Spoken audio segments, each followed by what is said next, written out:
The decision. Admiral Zorex's 3 secondary eyes twitched nervously as he approached the immense circular chamber where the Galactic Union Council awaited. The blue-skinned Andorian had practiced this speech for days, yet he still felt unprepared. How does one tell a species they're too good at war to be allowed to wage it? The massive doors parted with a soft hiss, revealing the amphitheater where representatives from over 200 species sat in concentric rings. The Admiral's primary eyes focused on the human delegation, 5 individuals sitting stiffly in their designated sector, expressions unreadable. The Council recognizes Admiral Zorex of the Unified Defense Command, announced High Chancellor Vexra, her translucent tentacles rippling with authority. Zorex stepped onto the central platform, which elevated him slightly so all could observe. The holographic displays activated around him, projecting his presentation to every corner of the chamber. Esteemed representatives of the Galactic Union, he began, his universal translator perfectly conveying his formal tone. I come before you today with a security recommendation of unprecedented nature. He paused, noting how the human representatives leaned forward almost imperceptibly. For the past 16 years since Earth joined our Union, humans have demonstrated exceptional capability in military engagements. Their adaptability, tactical innovation, and most concerningly, their seemingly innate understanding of combat have resulted in a 94% operational success rate. Murmurs spread through the chamber. The Admiral continued. While we initially welcomed this martial prowess, particularly during the Krell incursion, extensive psychological and sociological analysis has revealed deeply concerning patterns. Humans do not merely excel at combat, they fundamentally transform it, escalating beyond parameters other species can predict or counter. Ambassador Chen of the human delegation stood. Point of clarification, Admiral.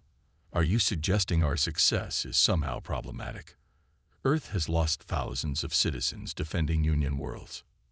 With all respect, Ambassador, I'm not questioning human sacrifice or loyalty, Zorex replied.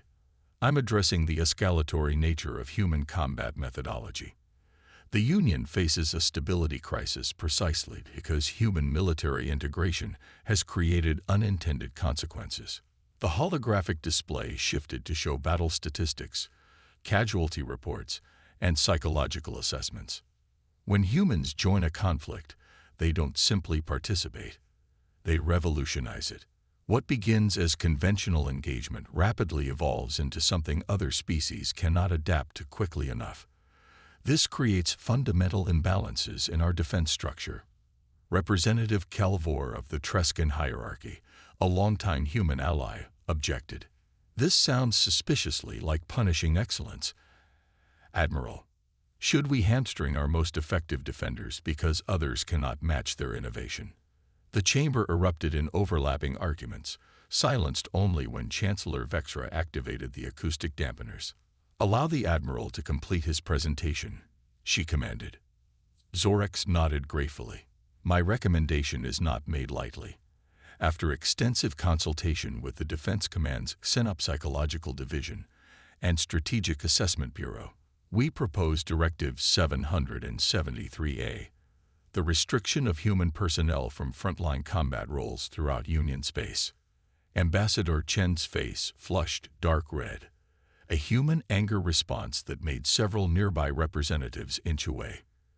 You want to ban humans from fighting, after everything we've contributed. Not from serving, Zorex clarified. Humans would maintain vital roles in logistics, intelligence, medical services, and strategic planning. But direct combat engagement has proven destabilizing. The human delegation whispered urgently among themselves. Zorex continued displaying evidence, combat footage, statistical analyses, and psychological impact reports from various member species. The final incident that precipitated this recommendation occurred during the Cygnus conflict, Zorex said solemnly. When a human-led strike team, outnumbered 15-1, not only survived but completely dismantled a Tarkarian battle group, using tactics that violated 47 established combat protocols. 3 participating species subsequently required extensive psychological intervention. They won against impossible odds, Ambassador Chen countered, and you want to punish them for it. They didn't just win, Ambassador. They irreparably traumatized their allies in the process. What humans consider adaptation, other species experience as psychological warfare. Chancellor Vexra intervened. This discussion will continue in closed session. The Council will vote on Directive 773A in 3 standard cycles. Session adjourned. Commander Ilara Hayes stood at the viewport of her quarters aboard the Union vessel Intrepid, watching the stars streak by as they departed from the Galactic Union's central world of Harmonex. Her dark hair was pulled back in a regulation bun, though a few strands had escaped during what had been a rather intense final meeting with Union Command. The communication panel chimed. Ilara sighed, knowing who it would be. "Accept transmission," she said. Admiral Thorne's weathered face appeared on the screen. Even approaching 70, the man commanded respect with just a glance. "They really went through with it," he said without preamble. "Yes, sir. Effective immediately. I'm being honorably reassigned to strategic operations."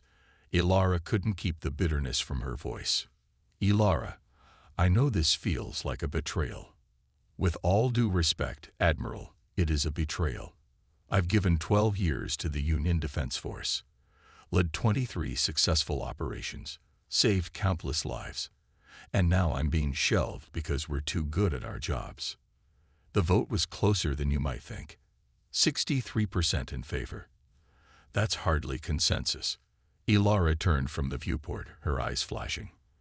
That's enough to end the careers of every human combat officer in Union space.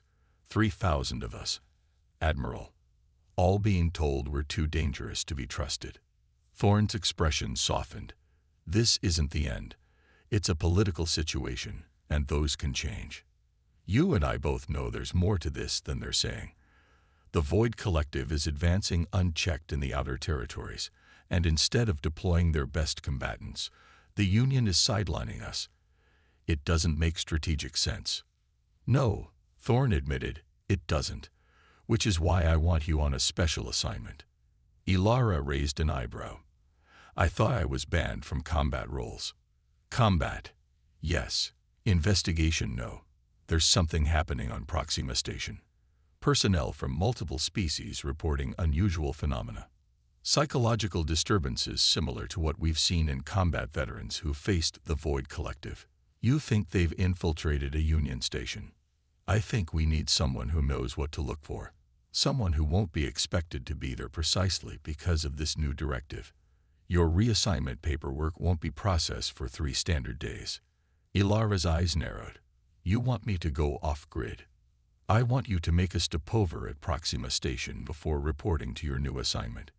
See what you can find. Officially, you're just a commander in transit following reassignment orders.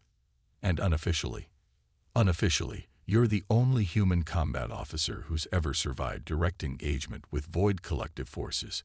If they're on that station, you'll know. Ilara considered for a moment. This feels like an end run around a council directive. Sir. Thorne's face hardened. The directive bans humans from combat roles, not from observing and reporting. Something isn't right about this whole situation, Hayes. I need someone I can trust. If I find something, then maybe the council will reconsider their position on keeping their best fighters out of the coming war. Ilara nodded slowly. I'll need access codes and a reason to extend my stay if necessary. Already arranged.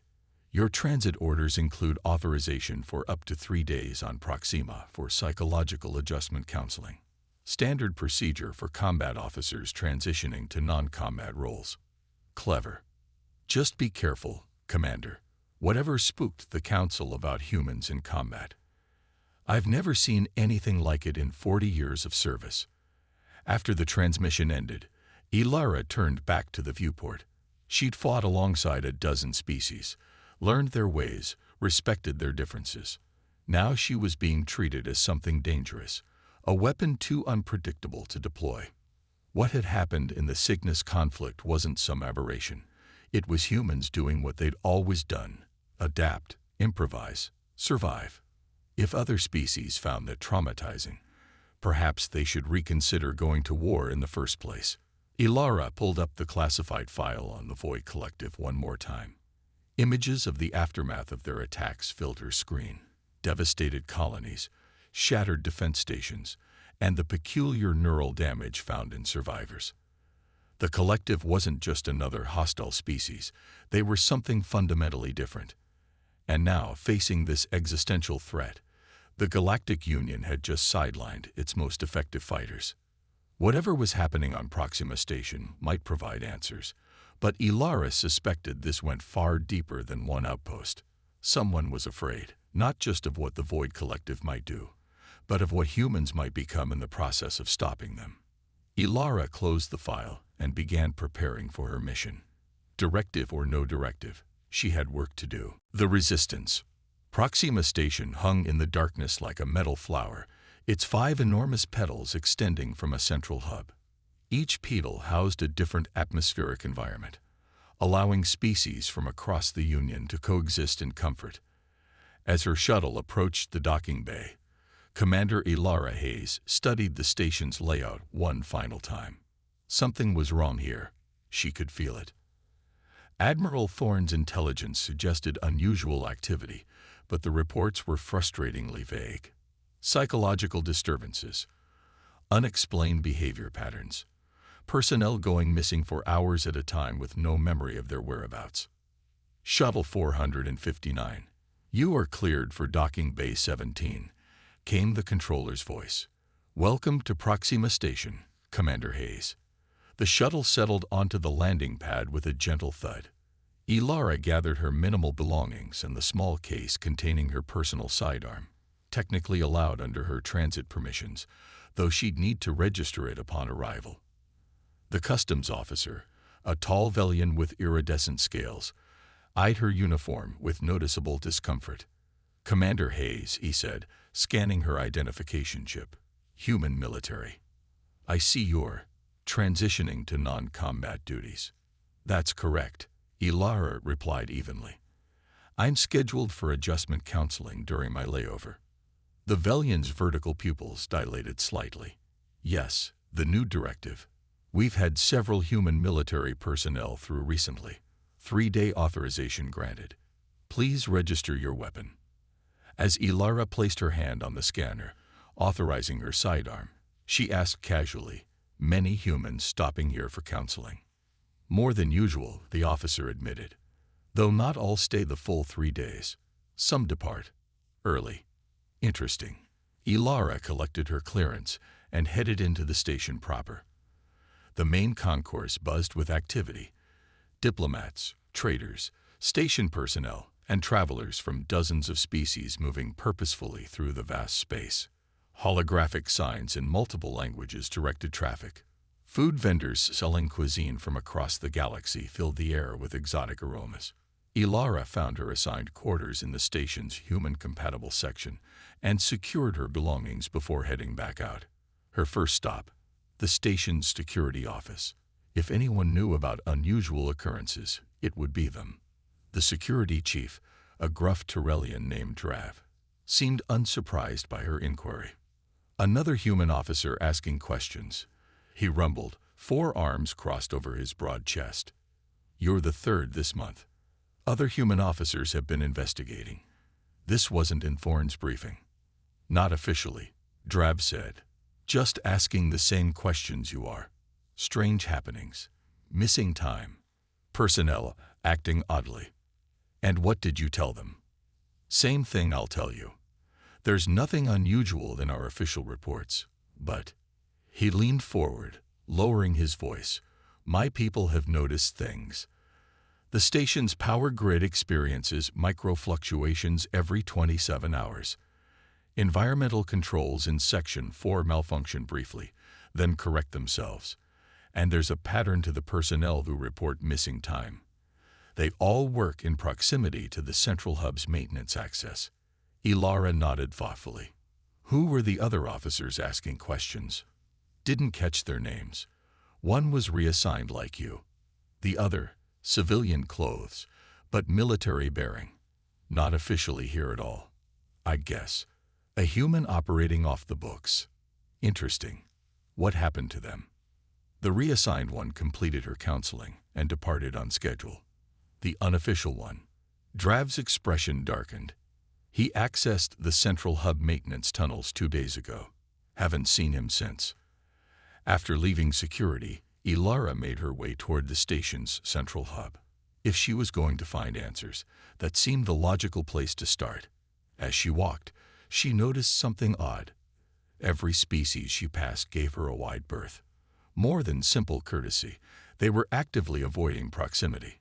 Word of the human combat ban had spread quickly, it seemed, and with it, apparently, fear. Near the entrance to the central hub, a maintenance worker was replacing a panel.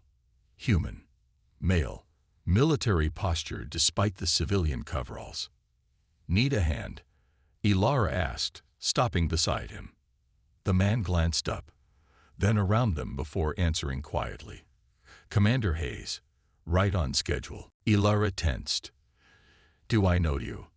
Adrian Mercer, former Union Special Tactics. Admiral Thorne suggested you might stop by. He continued working on the panel, speaking without looking at her. Walk with me when I'm done here. Act like we're having a casual conversation. 10 minutes later, they were seated in a small cafe with poor surveillance coverage, a detail Mercer had pointed out with practiced ease. So you're one of Thorne's people, Ilara said, watching him carefully. Mercer smiled thinly. Not officially. Not anymore. When the human combat restriction discussion started 6 months ago, some of us saw the writing on the wall. Started making alternative arrangements. You went rogue.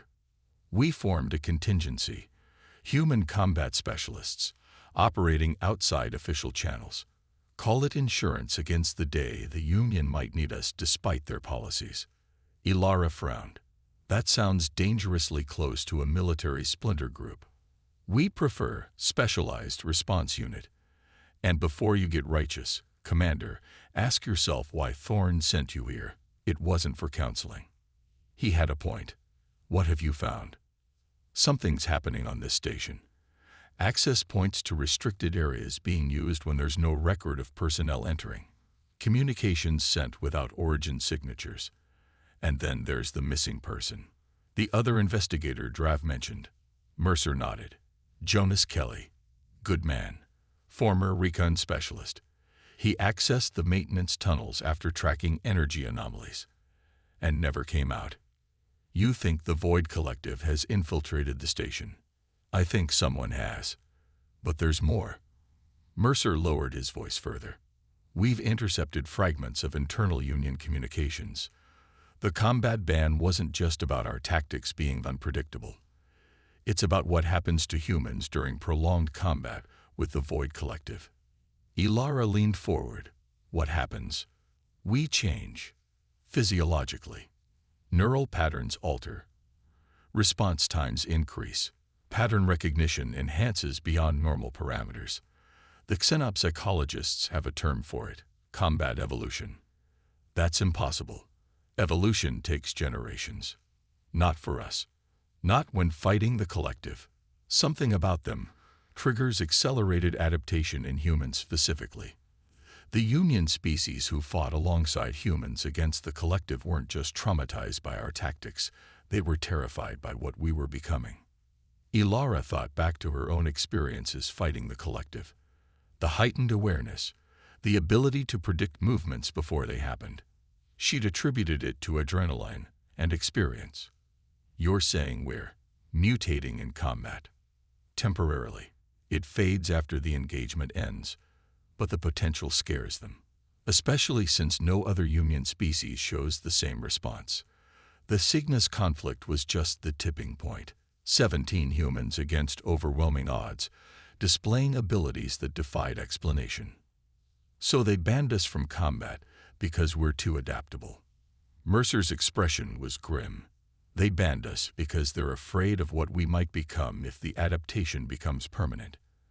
And right now, with the collective expanding into Union space, that fear is driving decisions. What's your involvement here? Investigating the same thing you are. Unusual patterns, missing personnel, signs of infiltration. But I'm also recruiting. For your splinter group. For humanity's future. The band won't stand forever, not with the collective advancing.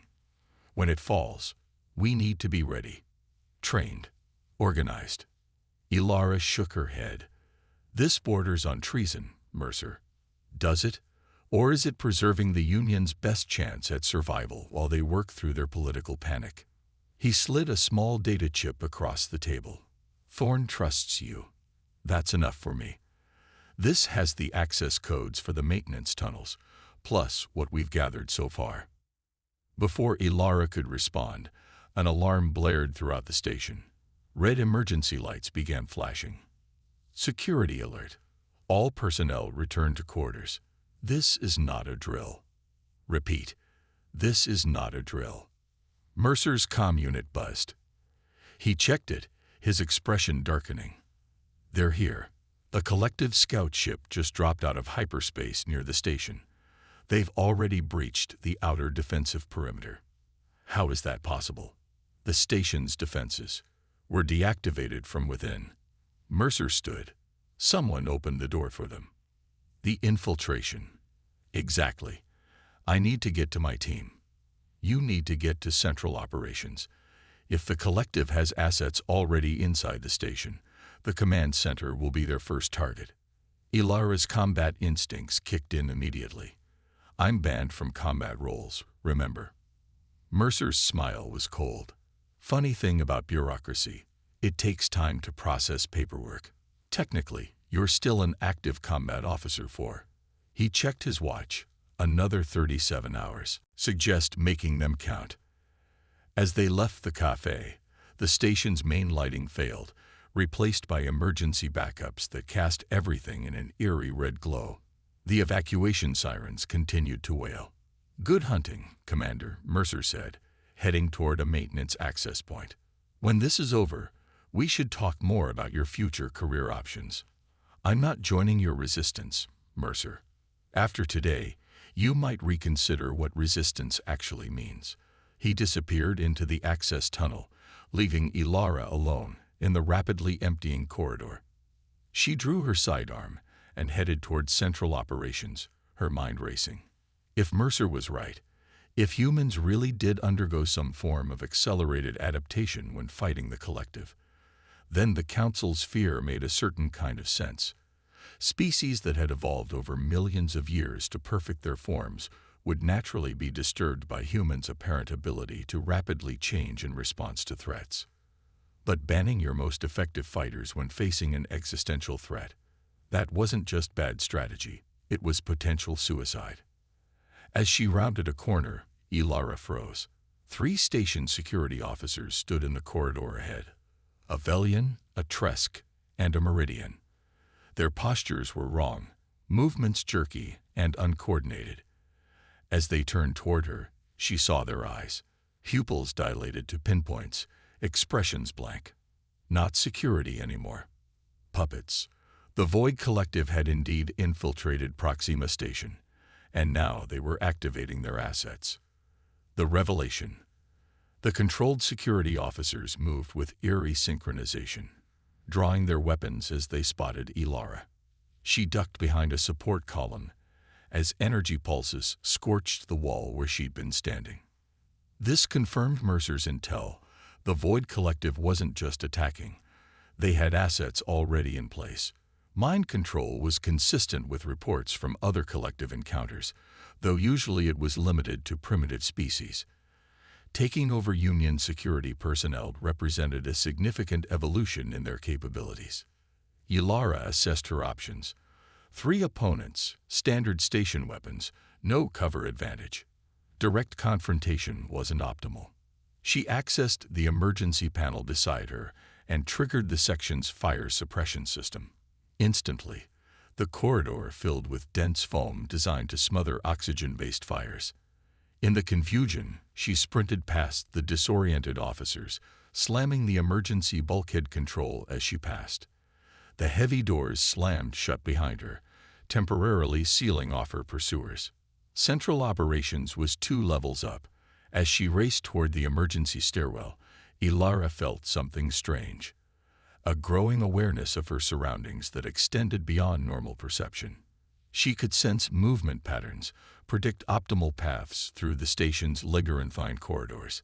It was similar to what she'd experienced during previous encounters with the collective. Combat evolution, Mercer had called it. Her comm unit crackled to life. Hayes, this is Admiral Thorne. Situation report. Station compromised. Sir, Void collective influence confirmed. I've encountered security personnel under apparent mind control. Any sign of their primary objective? Not yet, but I'm heading to Central Operations. If they're following standard infiltration protocol, they'll aim to control the station's systems. Agreed. We've got reinforcements inbound, but they're 2 hours out at best. You need to secure Central Ops until they arrive. Understood, sir. But I should note, my combat restriction technically takes effect in. Damn the restriction. Thorne interrupted. Right now, you're the only combat-trained officer we know isn't compromised. Do what needs to be done, Commander. The transmission ended as Ilara reached the stairwell. She climbed quickly, all senses alert. The strange heightened awareness was growing stronger. She could almost feel the station's layout in her mind. Sensed the movement of personnel through nearby sections. Reaching ops level, she paused at the door, listening. Voices inside, some calm, others panicked. No indication of collective presence yet. She entered her security override code, and the door slid open. The operations center was in controlled chaos. Officers at their stations monitoring the approaching collective vessel, security teams reporting from throughout the station. Station Commander Lyrex, a tall Andorian, looked up as she entered, his secondary eyes narrowing with recognition. Commander Hayes, what are you doing here? Admiral Thorne sent me to investigate anomalies on the station. Looks like I arrived just in time. She approached his command station. Sir, the station is compromised. I've encountered security personnel under collective influence. Lyrex's scales darkened with concern. That's impossible. Our neural shielding has been bypassed. Sir, I believe someone on this station has been working with the collective, allowing them access to your systems. That would explain the power fluctuations, the missing time reports, everything.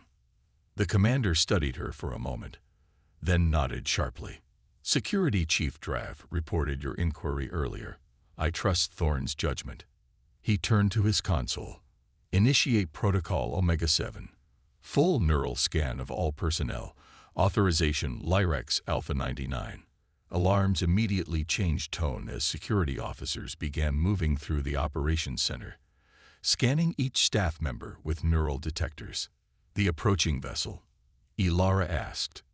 Scout class, but heavily armed. It breached our outer defensive perimeter when our weapon systems mysteriously went offline. Engineering is working to restore them now. Sir, called out a security officer, we have positive infiltration confirmation in sections 12, 17, and 23. Security teams reporting engagement with compromised personnel. The neural scanning proceeded quickly through the operations staff. As they approached the engineering station, the technician there, a Tyrellian, suddenly lunged for the main control panel. A security officer tackled him, but not before he managed to trigger something. Immediately, the operations center's doors sealed shut. He's locked us in, shouted the security chief. The technician struggled against his captors, his voice a strange monotone unlike normal Tyrellian speech patterns. The void demands symmetry. The cycle continues. Adaptation is futile. Commander Lyrex approached the captive technician, anger evident in his posture. How long have you been compromised?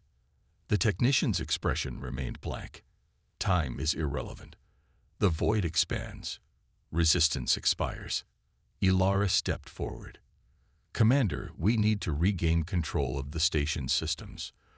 The collective vessel will dock soon if we don't restore defenses. Lyrex nodded grimly. Engineering control has been locked out from here. Someone will need to access the backup command node in Maintenance Section Alpha. Where Jonas Kelly disappeared, Ilara murmured. You know about Kelly. I spoke with Adrian Mercer. Lyrex's expression darkened. Mercer is operating outside Union authority, and yet he seems to be one of the few people who saw this coming, Ilara countered.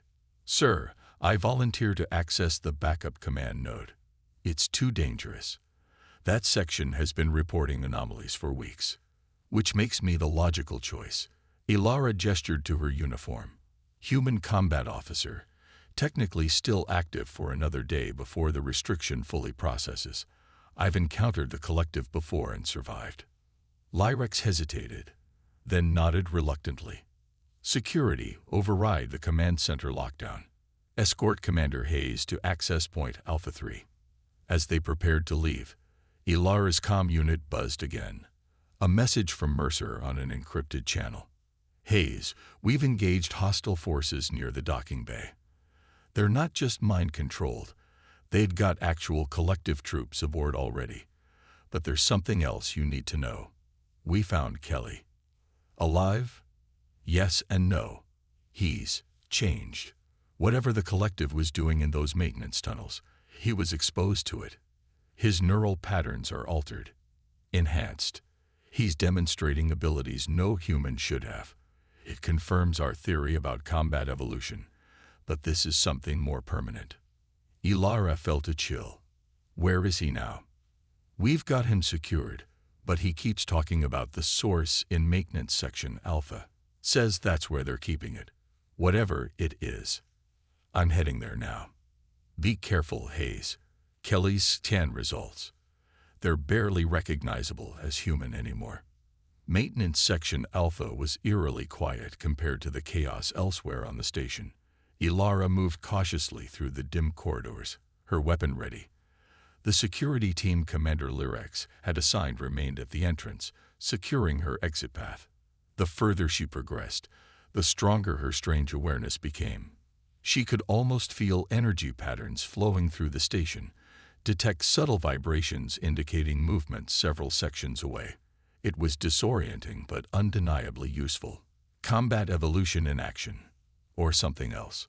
The backup command node was housed in a reinforced chamber at the section center. As Ilara approached, she noticed something odd. The air seemed to shimmer slightly, like heat rising from pavement. The effect intensified as she got closer. The door to the command node was ajar, internal lights flickering. Ilara took a deep breath and stepped inside. What she saw stopped her cold. The command console had been transformed into something alien, crystalline structures growing from its surface, pulsing with inner light. And suspended above it was a swirling mass of what looked like dark energy, shot through with points of brilliant light. Beautiful, isn't it? Came a voice from the shadows. Ilara spun, weapon raised, to find a man watching her. His features were familiar from personnel files. Jonas Kelly. But his eyes were different. Pupils expanded to fill the entire iris with a strange luminescence. Kelly, Mercer said they found you. They found what they thought was me. He stepped forward, movements unnaturally fluid. I'm something more now. As you will be. What is that thing? Ilara asked, nodding toward the swirling mass. They call it a nexus. It's how they communicate across vast distances, how they share consciousness. It's also how they evolve. The Void Collective. Yes, except that name is a human oversimplification. They aren't a collective as we understand it. They're a singularity of consciousness distributed across multiple forms. Ilara kept her weapon trained on him. And they've what? Recruited you. Kelly laughed, the sound oddly harmonic. Not recruited. Elevated. You feel it already, don't you? The heightened awareness. The expanded consciousness. It happens to all humans who encounter void energy. We adapt to it. Incorporate it. No other species can. That's why the Council banned us from combat. Ilara realized. They discovered this was happening. They discovered the beginning of it. the temporary enhancements during combat, but they haven't seen the full transformation. Kelly gestured to the swirling nexus. This is why the Collective has been attacking Union worlds. They're searching for humans. We're the only species capable of true symbiosis with them. You expect me to believe a hostile force decimating Union planets is just looking for friends? Not friends. Evolution. The Void Collective has reached an evolutionary dead end. They can influence other species, even control them temporarily, but they can't advance further until they encountered humans. Ilara felt a strange pull toward the swirling nexus, a desire to touch it, connect with it. She resisted, focusing on Kelly. If what you're saying is true, why the attacks? Why not simply approach the Union diplomatically? Would you have listened? Would any species willingly allow another to surpass them evolutionarily? Kelly's altered eyes gleamed. The Council banned humans from combat the moment they suspected what was happening. Imagine their reaction if they knew the full truth, that humans could become something greater than anything the Union has ever known. The crystalline structures on the console pulsed brighter, and the nexus expanded slightly. Ilara felt her awareness expanding with it, her mind opening to possibilities beyond normal perception. This is wrong, Kelly. Whatever they've done to you, they've freed me. As they can free all humans from biological limitations. He took another step forward. The Union fears us because they can sense what we might become. The Collective seeks us for the same reason. Which future would you choose, Commander? Restriction or transcendence? Before Ilara could respond, an explosion rocked the station, throwing her against the wall. The security bulkhead behind her slammed shut, sealing her in with Kelly and the Nexus. Ah, Kelly said calmly. It appears the real invasion has begun.